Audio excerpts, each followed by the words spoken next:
Hi, everybody, and thank you for joining us today. I'm Bridget Height, host and moderator for Oak Street Funding webinars and podcasts. Today, I'm excited to bring you a mid-year review through discussion of the market and its impact on the RIA, CPA, and insurance industries, as well as an underwriting update to understand the impact there. I'm excited to have with me Rick Dennen, founder and CEO of Oak Street Funding, and Rob Roach, Director of Underwriting. We received quite a few questions from registrants, so we'll start to answer those, as many as we can, and combine a few to just offer you some great insights. So Rick, Rob, thank you so much for joining us today. I'll just start right in. To start, can you comment on the banking turmoil of the first half of the year and provide insight into the future of the industry? Rick, I'll start with you. Yeah, so I think the turmoil that occurred was really because of the rapid acceleration in interest rates, and that really caused somewhat of a liquidity issue and changes to, the various banks' investment portfolios, and it really drilled down on, how the value of those portfolios changed, and because the rates increased so much, the values of their bond portfolios decreased significantly. I read a report last week that showed that the 500 basis point increase over a 5-quarter period was the fastest acceleration to kind of curb inflation than any point in time in history.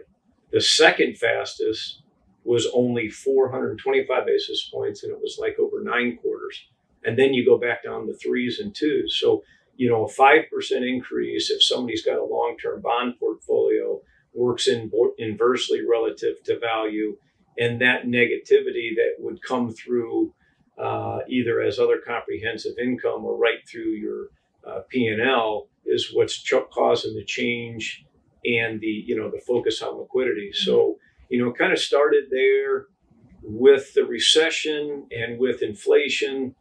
It's kind of cutting into a credit crisis as well, which seems to be slowing down banks and things like that. But, the recession continues to chug along. I know there were some more stats coming out today, and, I haven't seen those yet today, but it's continue to see relatively decent stats that we're not going into a recession just yet. It keeps getting pushed out, and rates, the last rate cycle was kind of put on hold. So, those things are happening. Hopefully we'll see that slow down inflation.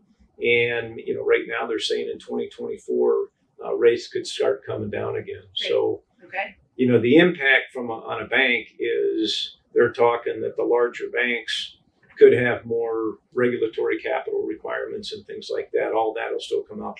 I guarantee there'll be something from a regulatory perspective that will come out of these issues. Okay. Rob, how about you? What do you think? Rick stole my thunder with his last thing. So, I think, the possibility of some extra regulation coming out of this, whether it deals with concentration risk or, from whatever aspect that might ultimately look like, those things might happen. But again, it's the, hopefully the unprecedented increase in interest rates, I think, drove a lot of the issues. And so, really, hopefully seeing those back off a little bit in the next years will help everyone. Fingers crossed. Okay. So Rob, can you provide an example of how lending was impacted in Q1 and Q2 by walking us through a creative deal makeup? And it's great for the audience to see that even through some chaos, that some good deals can still be made. Yeah, that's right. Deals are still getting done, regardless of the economic activity, kind of the loudness of whatever's happening around. I think it's been a testament, as Rick set up everything here at Oak Street. One of the things, it hasn't really impacted us at Oak Street as much as it's impacted a lot of other folks. Deals we've done in the past are still very similar to deals we're looking at now, deals we're doing now. We've been consistent, which I think our clients are looking for. They're looking for a partner that they can, that's a consistent partner for them, that they can kind of understand and know, hopefully anticipate what the decisions are going to be. And that's what we've always tried to do. Where we're getting creative in certain situations is, maybe the seller's holding a little bit more of debt, maybe the deals are looking a little different, but that's kind of where, as a non-SBA lender, we're able to kind of walk along our clients and kind of structure something that works for everybody. Right. It doesn't have to be a one size fits all, or everybody's got to look a certain way. We can kind of structure things the way that makes sense. Nice. Yeah, my only add to that would be that we've really been focused on tier one clients, as we built our portfolio. And they've always been very good performers, very efficient operators. And, those are customers we want to continue to lend money to and be a partner with them. And, I want to say our stats are like 31 or 33% of our customers come back 2 or 3 times. And that's, so when Rob talks about growth, I think it's these tier one that are seeing these opportunities that still exist in the market, and they're able to take advantage of that because as a result of the, steep interest rate slope that we just talked about, they're able to take advantage of some nice deals. And I think demand kind of dropped a little bit because of that shock. But good deals are still there to be had, and tier one customers are, they're out there looking for them and can find opportunistic buys. Great. Okay. So, what are the current regulatory challenges facing these industries, and how do they influence the economics of each industry? So, Rob, I'll start with you, and then Rick, I'd love to hear some comments from you as well. Yeah, I'm going to play politician and pretend I heard that question the way I wanted to. I think every industry we work with is very regulated, and these regulations change frequently. And so, really, as I think about the challenge for our clients, are finding ways that they can play within those walls in a profitable way and maintain their efficiency. As a lender, that's one of the items we look at on our due diligence list is how have our clients performed in that regulatory industry? Have they had issues? Have they had problems following regulations? Are they on somebody's list? And so those are the things we're checking. So it's very important our prospects and our clients remain in their regulators' good graces, no matter what industry they're in.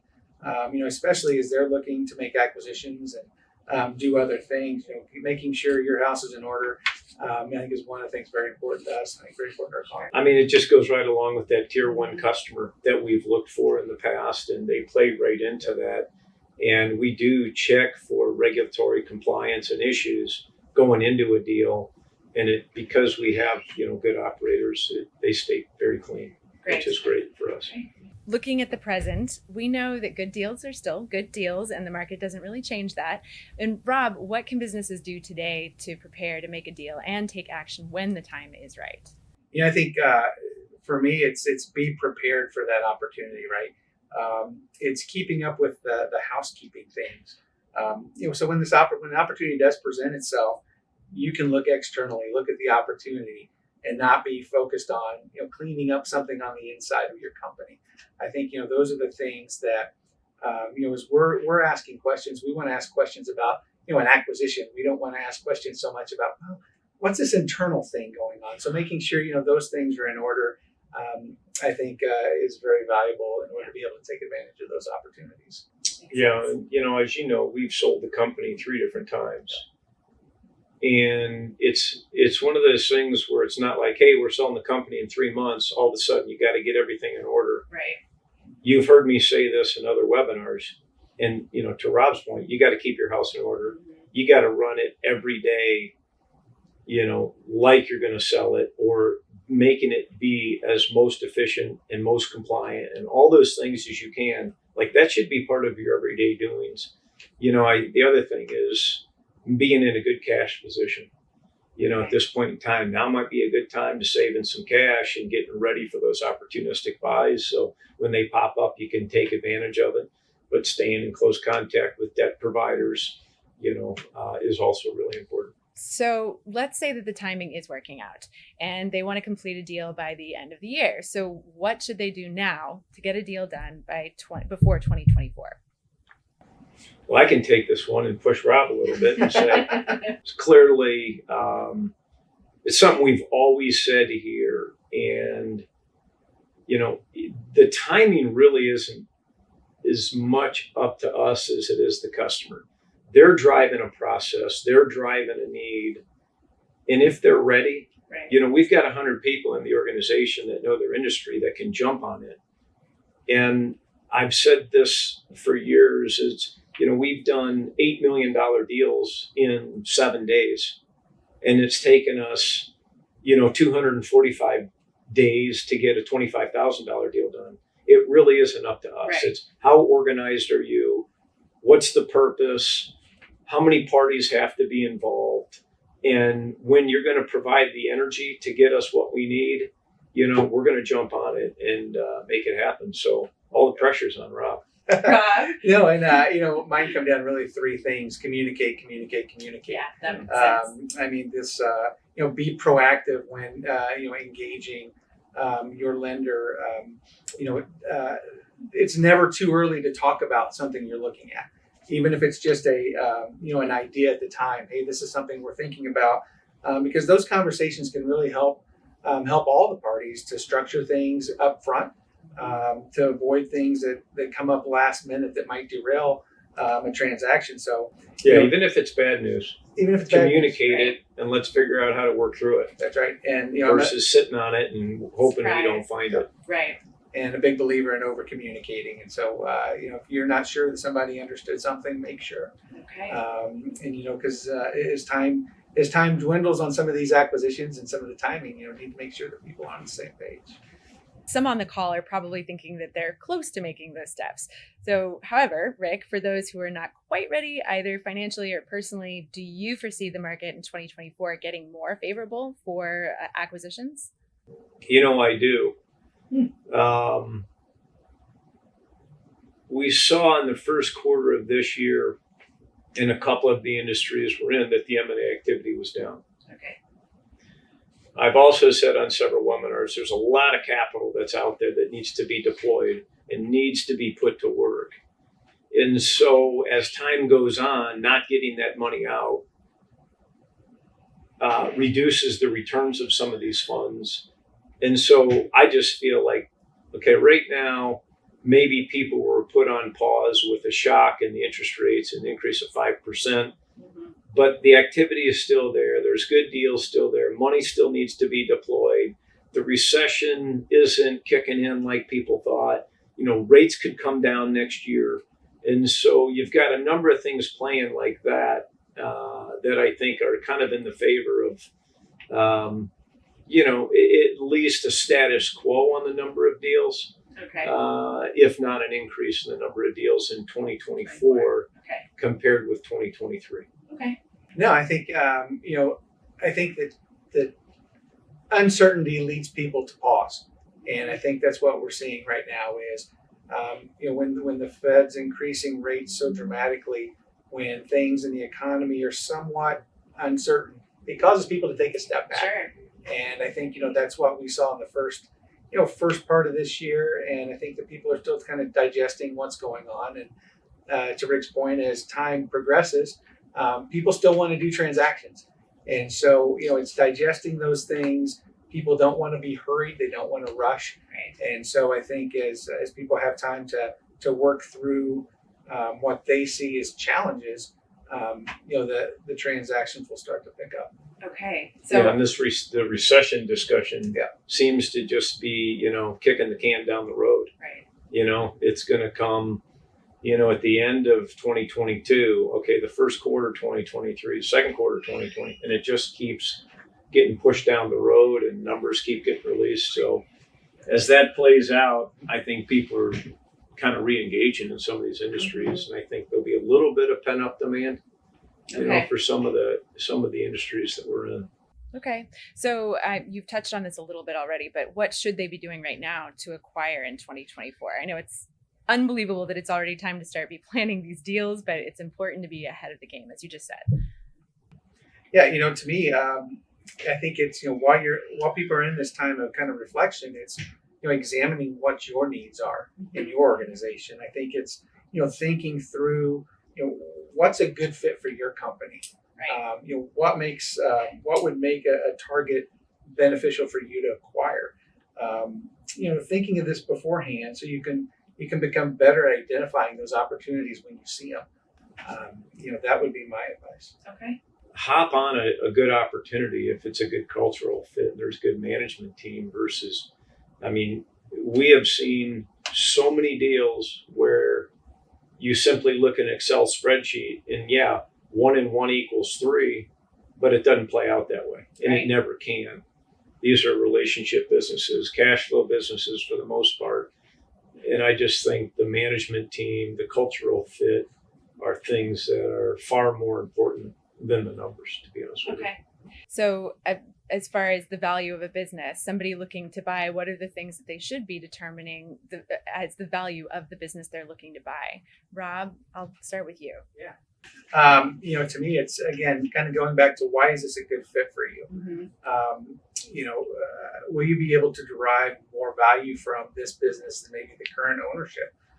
And being able to kind of explain that the reasoning there. How has it performed historically? Looking at that, why has it performed the way it has, and kind of getting an understanding from that. And if it's worth more to you than somebody else, why? And again, I think that's something we run into a lot when somebody's living and breathing an industry all the time. It's this is valuable to me. Okay, why is it valuable to you? Are you picking up, whether it's a carrier or a custodian? Are you increasing your value to that carrier or custodian? And what's driving that value to you? So being able to see and explain that rationale. The management team is most important. You know what I mean? That, you got to be able to have a good management team if you're buying. How does it fit? What has their growth rate been? Where does it come from? Can it continue? But the other piece of it is, if you're a buyer, and for the seller to think about is who's buying it. If it's a private company to a private company that's not PE owned, then hey, I might be willing to pay a little bit more because I don't have to sell it in 3 to 7 years. I can hold this in perpetuity. So if I pay an extra half turn on the multiple, it really doesn't impact me, and I'm getting the right cultural fit. And it's a more, versus you buy it, if it's a PE fund buying it, then there's going to be a flip, there's going to be a focus on growth, there's going to be a focus on expense management.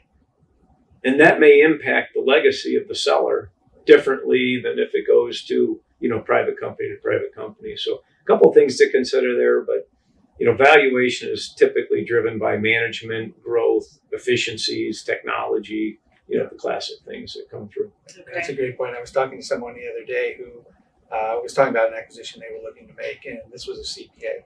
And one of the things that went on top of their list was, what's the talent I'm acquiring? Okay. Because this firm had a specialty, had some talent they had a very hard time recruiting. And so that was on the top of their list of their value. Sure. Was the talent game. Yeah. And I think sometimes it's even less about the numbers, okay, and how it's going to merge with it is, and I can do this acquisition, but I'm picking up 30% of staff that can help me with revenue. Like, I'm overloaded. I can't get the staffing.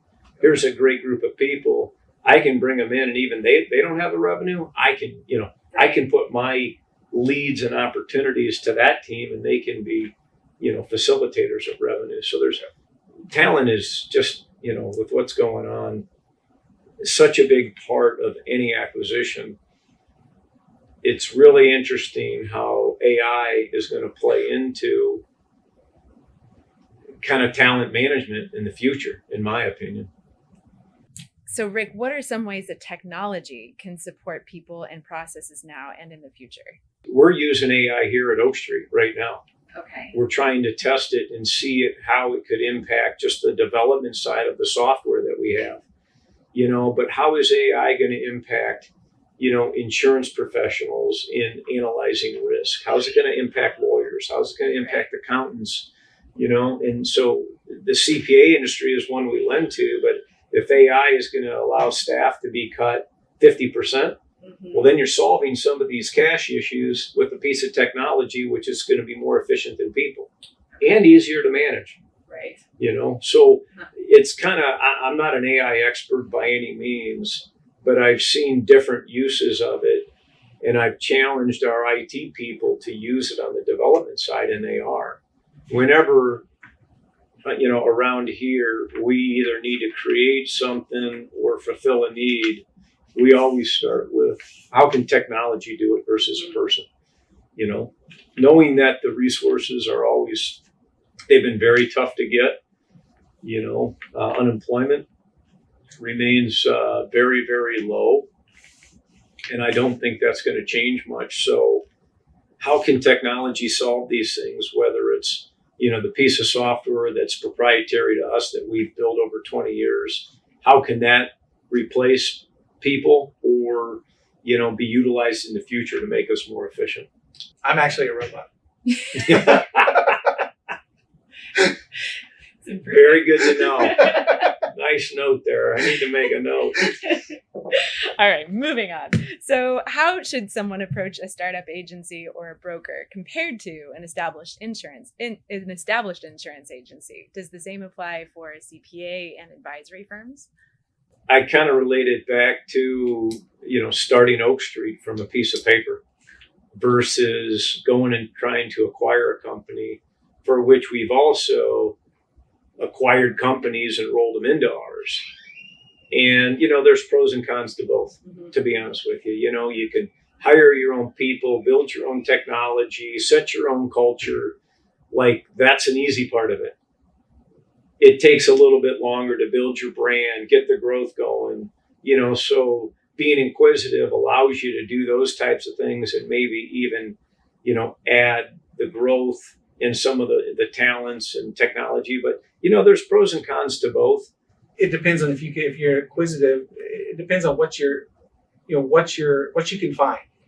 What's your goal, and is that something you can buy, or is it something you need to start on your own?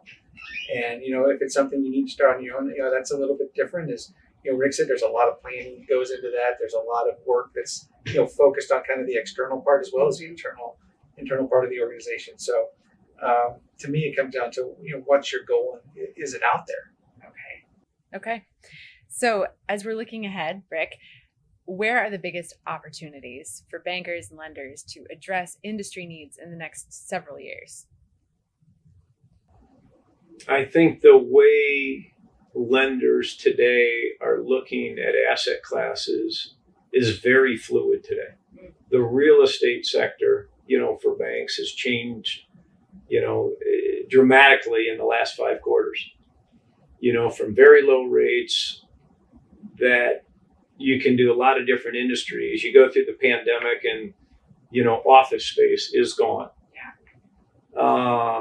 Hotels, but there might be a time so you've got to be very fluid in how quickly you kind of, ratchet those down from a lending perspective, still trying to understand risks. But we still have to grow as a bank and find those opportunities that are tier one, that are good deals, in the right asset classes. And I think over the next 3 to 5 years, as we talked about, as rates move, as the recession, and inflation plays out, I think it's going to define different markets, some that are going to be stronger, some are going to be weaker. And, the good thing is from Oak Street as well as a bank perspective, I think we're in enough industries where you always have avenues for growth. Mm-hmm. You always have industries that, the industries we're in have been very good from being, I don't want to say recession proof, but it proved to be very, insulated from pure supply chain. Right. Because they're service businesses and cash businesses. But that's not the case in, all industries. So I think being fluid is, you're going to have to continue to be more fluid. And this has probably taught us a good discipline on how to revise our standards and our policies and procedures, as a result. And, that's some Warren Buffett, comments there is that, out of turmoil comes opportunities. And I think it's going to be more prevalent in the future than it's been in the past. I think, and looking at a client perspective there, I think it's, seeing these situations progress, living through these times, whether they be whatever's going on in the industry, having knowledge of what happened, how you adapted, going forward, well, helping to advise our clients, helping to work with our clients. We've had people there. Yeah. We've seen in this industry what's happened, right? And so in the future, if things kind of go down a similar road, you don't have to get as scared. You can kind of advise people on, hey, this is how it played out. This is kind of hopefully what we see going forward. But that's how we've really seen the really good management teams and the top talented management teams. I mean, go through 2008, 9, and 10, go through a pandemic, go through a recession, go through all these different things, and you see how they react. And you're like, these guys figure it out every single time. And those are the people you get a lot of confidence in, you get a lot of history, great communications. And it's like, they want to borrow more money, give them more money. Right. So as we wrap up, I just want to bring this kind of back to the beginning of the discussion. Can you both provide some final comments on the market and some signs to look forward to either positive or negative that those listening should be aware of? Yeah, I still think as we talked about earlier, there's still some uncertainty. I think, or feelings of uncertainty in the economy. I think as people still, follow where interest rates are going, follow where inflation's going, where employment numbers are going. Those are all things that we're looking at and trying to determine, some direction. So I think, for me, this is where you're going to start seeing, kind of zeroing it in a little bit on the industries that we work with in our industry. You're going to start seeing who the stronger players are. Right. Who are the ones that you're still getting calls from, because you're still going to get calls from Oak Street. You're going to get calls from some of those other folks. And so I think, those are the signs for me that, you're going to determine who those players are. And especially if you're digesting kind of what's going on around us. Hopefully we're going to firm some of that up in the next several quarters. Yeah, no, I think great points there. And the one thing with that, when you're talking about the information on the economy, I always try to read information, and I'm going to just say from both sides. With cell phones, with the media, and social media, things like that, it can be so polarizing. Yeah. Right? And it can take you down a rabbit hole on one side or the other, depending on what you're reading. So if you're doing that and making decisions on that, you may be shutting down your shop, moving to Switzerland and, being draconian that way. But on the other side, you could be doing 10 acquisitions, and because rates are coming back down 500%, that's not going to play out either. So point is try to read a bunch of information and be as objective as you can as you make your decisions and you put together your strategy for your business. Great advice. Great advice. Thank you. This was an excellent discussion. As always, I learned so much. Thank you for joining us. We will be sending out the recording with Rick and Rob's contact information in case you want to continue the discussion. So stay tuned for upcoming content from Oak Street Funding, which you can find on our website, on social media, YouTube, or you can listen to our podcast wherever you prefer to listen. Thank you. And thank you.